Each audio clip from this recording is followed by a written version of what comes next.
अस्सलामुअलैकुम स्टूडेंट्स आज हम chemistry chapter number 11 chemical kinetics को स्टडी करेंगे। केमिकल काइनेटिक्स क्या होती है? The branch of chemistry we deal with the rate of chemical reaction, factor that affect the rate of chemical reaction and the mechanism of chemical reaction. बस तीन चीजों को हम इस चैप्टर में स्टडी करना है। फर्स्ट, रेट होता क्या है, रेट पे कौन से फैक्टर इफेक्ट करते हैं, उसको कैसे कैलकुलेट करते हैं, और मैकेनिज्म ऑफ रिएक्शन। ये जो चीजें हैं ये इस चैप्टर में हम कैलकुलेट करेंगे। What is chemical reaction? यार केमिकल रिएक्शन होता कैसा है? हमने देखा कि केमिकल रिएक्शन जब रिएक्टेंट आपस में रिएक्ट करते हैं, प्रोडक्ट में चेंज होते हैं, उसको हम केमिकल रिएक्शन कहते हैं। केमिकल रिएक्शन हम कैटेगराइज किया था तीन टाइप में। या तो कुछ केमिकल रिएक्शन होते हैं बहुत फास्ट होते हैं, कुछ केमिकल रिएक्शन बहुत स्लो होते हैं, और कुछ का रेट जो होता है वो मॉडरेट होते हैं, मॉडरेट स्पीड से होते हैं। जो बहुत फास्ट होते हैं, इस बेस के रिएक्शन न्यूट्रलाइजेशन रिएक्शन है वो हमारे पास बहुत फास्ट होते हैं, उनका रेट बहुत ज्यादा होता है। कुछ रिएक्शन बहुत स्लो होते हैं, रस्टिंग ऑफ आयरन ये बहुत स्लो रेट के साथ है, कुछ हमारे पास मॉडरेट रेट के साथ होते हैं।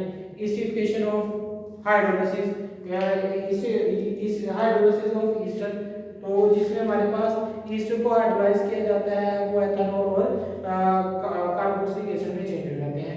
ये वाले रिएक्शन जो होते हैं इनका जो रेट होता है वो मुझे मॉडरेट होता है। ये रेट है क्या चीज? What is the rate of reaction? किसी भी रिएक्टेंट की प्रोडक्ट में चेंज होने की शरह, the change of concentration of reactant और a product divided by the time interval which is taken when the reactant convert into the product, that is known as rate. Rate of reaction क्या है? concentration of the substance which is changing over time taken from the chaining, कितने time में वो change हो रहा है, चाहे वो रिएक्टेंट चेंज हो रहे हैं या प्रोडक्ट चेंज हो रही है, तो उसको हम क्या कहते हैं? उसको रेट कहते हैं। रेट ऑफ रिएक्शन को हम रिप्रेजेंट करते हैं del C over del T या डी टी ओवर डी। ये डी टी स्मॉल चेंजिंग को रिप्रेजेंट करने के लिए हम करते हैं, इसको डेरिवेटिव साइन से बाहर किया जाता है, डेरिवेटिव जो स्मॉल चेंजिंग को हम मेजर करते हैं। अगर हम ग्राफिकली एक्सप्लेनेशन देखें इसकी, तो जब हमारे जनरल कोई रिएक्शन है ए है, ये प्रोडक्ट पी में चेंज हो रहा है, तो उसका रेट ऑफ रिएक्शन है D A by D T.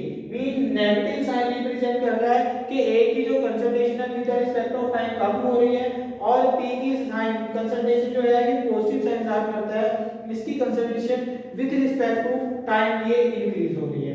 यहां पे देखिए बच्चों, यहां पे जब हमारे पास टाइम t 0 था, तो सबसे ज्यादा जो कंसंट्रेशन थी वो थी रिएक्टेंट की, प्रोडक्ट की कंसंट्रेशन थी 0। जब हमने रिएक्टेंट आपस में रिएक्ट नहीं किए, with the passage of time, जैसे जैसे टाइम गुजरता है, कंसंट्रेशन ऑफ रिएक्टेंट जो है वो कम होती है और कंसंट्रेशन ऑफ प्रोडक्ट जो है वो बढ़ती है, और एक टाइम पे अगर इनकी जो वैल्यू है वो कांस्टेंट हो जाती है, जब हमारे रिएक्शन में इक्विलिब्रियम अटेन हो जाता है। उसके बाद बच्चों unit of rate constant, unit of rate का यूनिट क्या है? या रेट है हमारे पास del C over del T, del C over del T. Del C का यूनिट क्या होता है? Mole per decimetre cube concentration है, एंड टाइम का यूनिट होता है सेकंड। हमारे पास रेट ऑफ रिएक्शन का यूनिट होता है मोल पर डेसीमीटर क्यूब पर सेकंड, ये हमारे पास रेट का यूनिट है। Types of rate of reaction, वो जो दो टाइप्स होती हैं, एक हमारे पास जब किसी की रिएक्शन को स्टार्ट करवाया, हम किसी इंस्टेंट पे उसका रेट चेक करना चाहते हैं, तो उसको पढ़ते हैं इंस्टेंटेनियस रेट, या हम डिफरेंट टाइम इंटरवल से रेट मेजर करते हैं और उनको हम एवरेज लेते हैं, उसको पढ़ते हैं average rate. The rate at any one instant during the reaction in any time interval is known as instantaneous rate. इसको बच्चों हम बहुत स्मॉल चेंजिंग आती है, इसको हम del X over del T से रिप्रेजेंट करते हैं। जो हमारे पास फर्स्ट इंस्टेंट होता है, पहला जो इंस्टेंट होता है उसमें जो रेट होता है वो बहुत हाई होता है, क्योंकि रिएक्टेंट की कंसंट्रेशन ज्यादा होती है। With the passage of time जो रेट इंस्टेंटेनियस रेट है वो डिक्रीज होता है। एवरेज रेट में क्या है बच्चों? एवरेज रेट होता है जो 2-3 मेनी टाइम इंटरवल्स का लिया जाए, उसके बाद उसके हमने एवरेज निकालते हैं। ये हमारे पास del x by del t क्या होता है? L N, the average rate is high than the instantaneous rate. तो क्योंकि ये वाला जो इंस्टेंटेनियस जो हमारे पास रेट होता है, ये ओवरऑल रिएक्शन को रिप्रेजेंट करने के लिए हम ज्ञात किया जाता है। तो जो एक एक्सरसाइज का question number 8 second first short question है, the rate of reaction is an ever changing parameter. जो रेट है वो हर टाइम चेंज होने वाला पैरामीटर है। उसकी वजह क्या है? According to law of mass action, the rate of the reaction that is directly proportional to the concentration at the initial the concentration of reactant is high, so the rate will be high. With the passage of time, when the concentration of reactant decrease, because reactant are converted to the product, their concentration will be decreased and the rate will be also decrease. तो उसका जो rate भी होगा वो भी with the passage of time क्या हो जाएगा? डिक्रीज होता रहता है। ये है बच्चों, the rate of the reaction is directly proportional to the product, directly proportional to the product of active masses of the reactant. So the rate of the reaction is very fast at the beginning due to the greater concentration of the reactant, but gradually the rate goes on decrease as the concentration of reactant decrease every moment. Therefore the rate of the reaction changing at every moment, at every instant, or at even a small changing of parameter. अगर हम कुछ parameter भी change करेंगे तो भी हमारे पास जो उसका रेट होगा वो चेंज होगा, उस पे इफेक्ट होगा। बच्चों एक शॉर्ट क्वेश्चन आता होता है, what is specific rate constant? Specific rate constant क्या होता है? बच्चों जब हमारे पास rate that is directly proportional to the concentration of the reactant, हमारे पास जो रेट है that is directly proportional to the concentration of reactant. For example हमारे पास एक जनरल इक्वेशन है, A mole of A, B mole of B react करते हैं, ये C मोल ऑफ C और D mole of D product में convert होते हैं। जो रेट ऑफ द रिएक्शन है वो किसके है? वो A की जो पावर है that is the number of moles A, B के जो नंबर ऑफ मोल्स हैं B के डायरेक्टली प्रोपोर्शनल है। इस प्रोपोर्शनैलिटी को इक्वालिटी में चेंज करेंगे, एक कांस्टेंट K से मल्टीप्लाई करते हैं, ये कांस्टेंट K को कहते हैं रेट कांस्टेंट। बच्चों स्पेसिफिक रेट कांस्टेंट क्या होगा?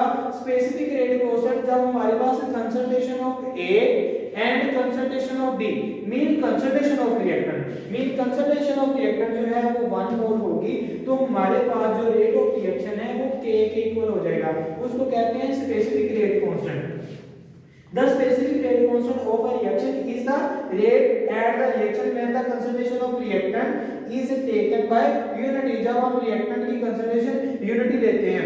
कुछ properties हैं बच्चों K की, the value of K is different for different reaction।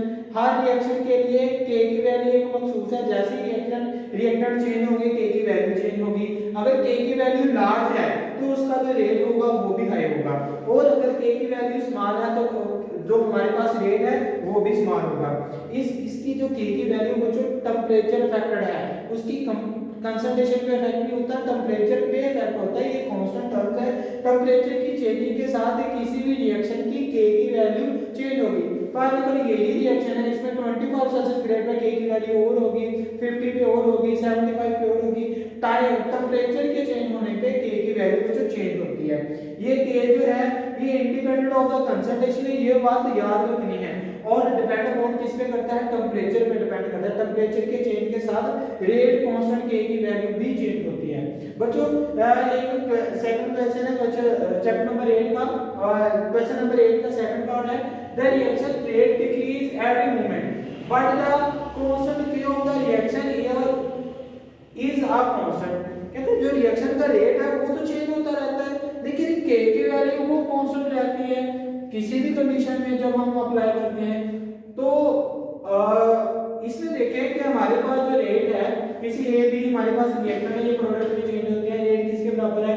Rate इनके डायरेक्टली प्रोपोर्शनल कंसंट्रेशन के, रेट डायरेक्टली प्रोपोर्शनल कंसंट्रेशन के, कंसंट्रेशन ठीक है, तो K की वैल्यू रेट ओवर कंसंट्रेशन है। वो तो जब हमारे पास कंसंट्रेशन डिक्रीज होगी रेट भी डिक्रीज होगा, इन दोनों की जो रेशियो है वो हमारे पास कांस्टेंट आएगी। जब हमारे पास रिएक्टेंट ज्यादा ये कंसंट्रेशन भी ज्यादा, जब कंसंट्रेशन ज्यादा रेट ज्यादा होगा तो उनकी रेशियो भी कांस्टेंट आएगी।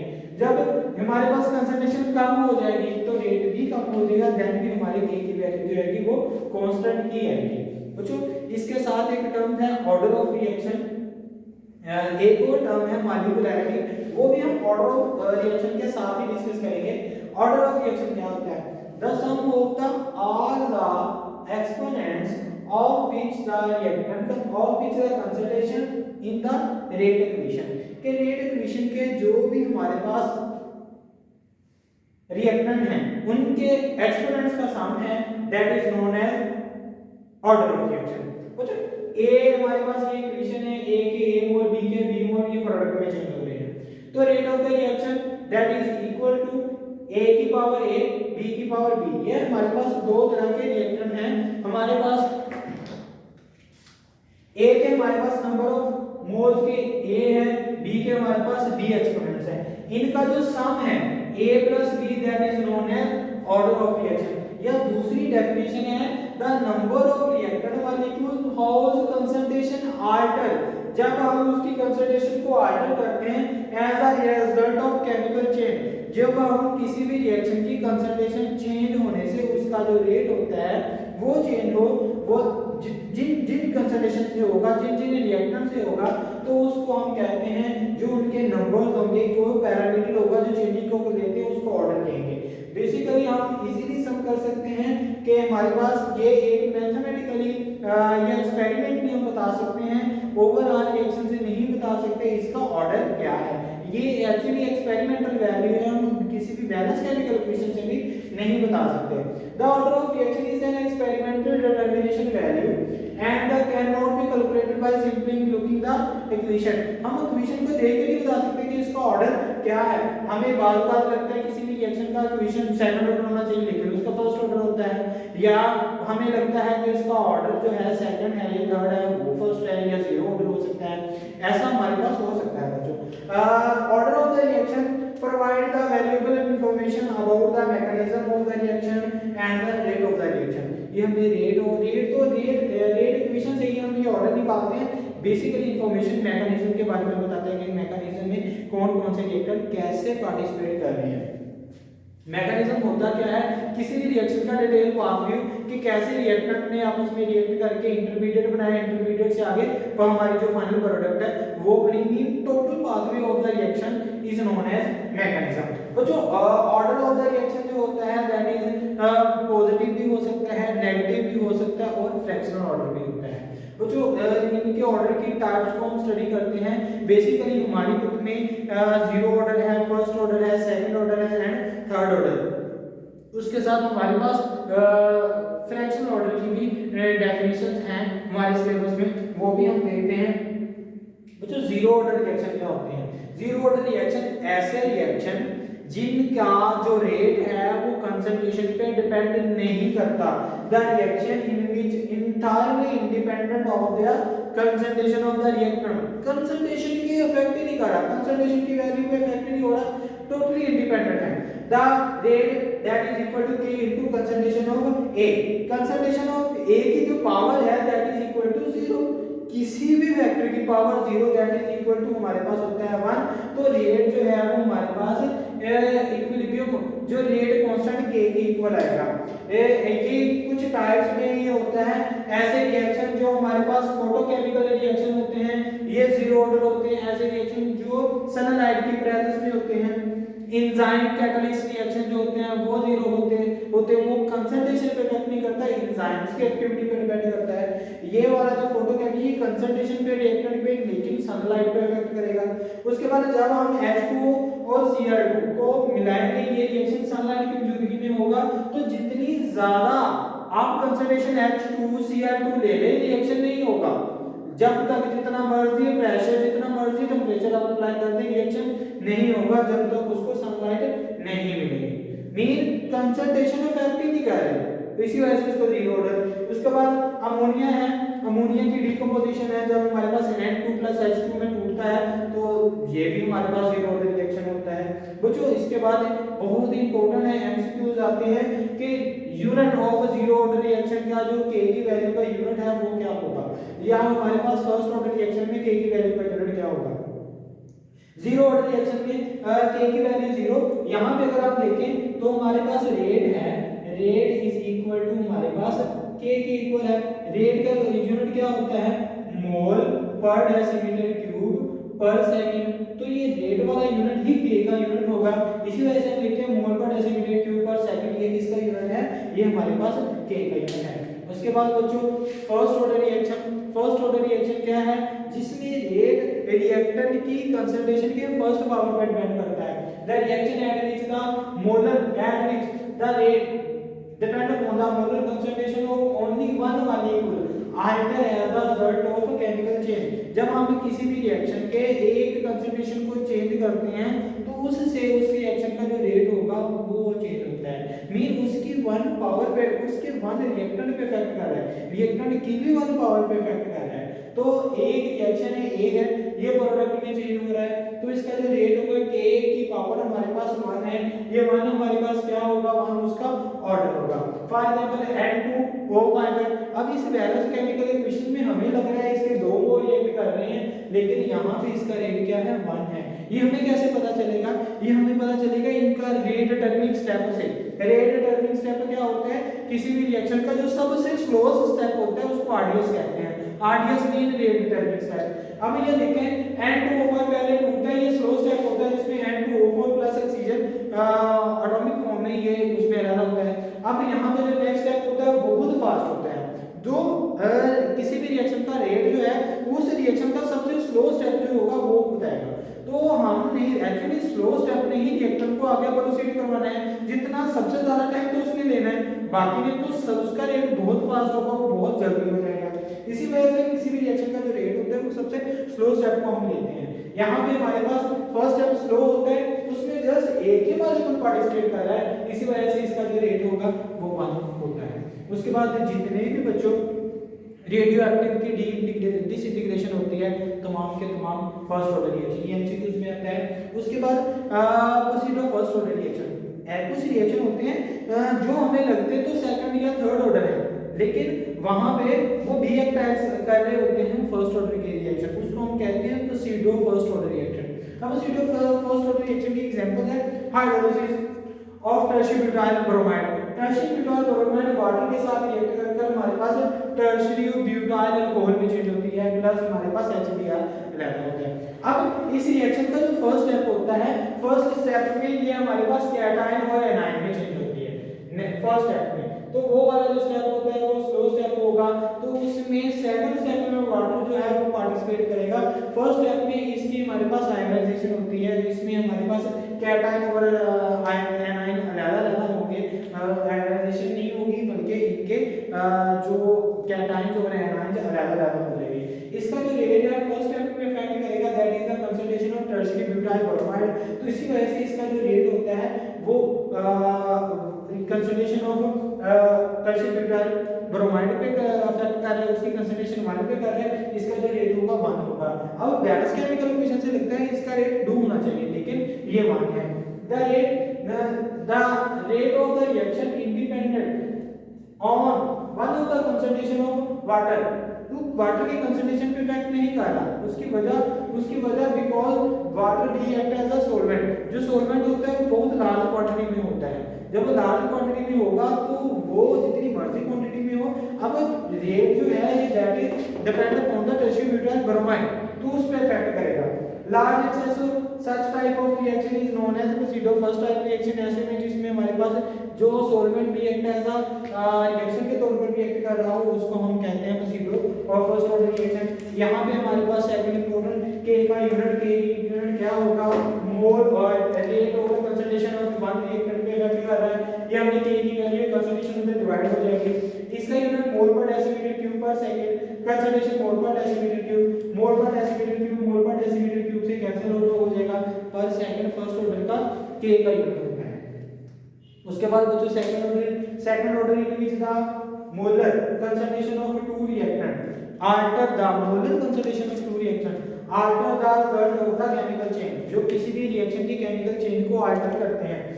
मैथमेटिकली अगर हम देखें दो हमारे पास रिएक्टेंट है a + b a + a, ये आपस में चेंज करके क्या कर रहे हैं, प्रोडक्ट में चेंज हो रहे हैं। तो इसका जो रेट होगा ये k की पावर जो हमारे पास सेकंड पे अफेक्ट करेगा।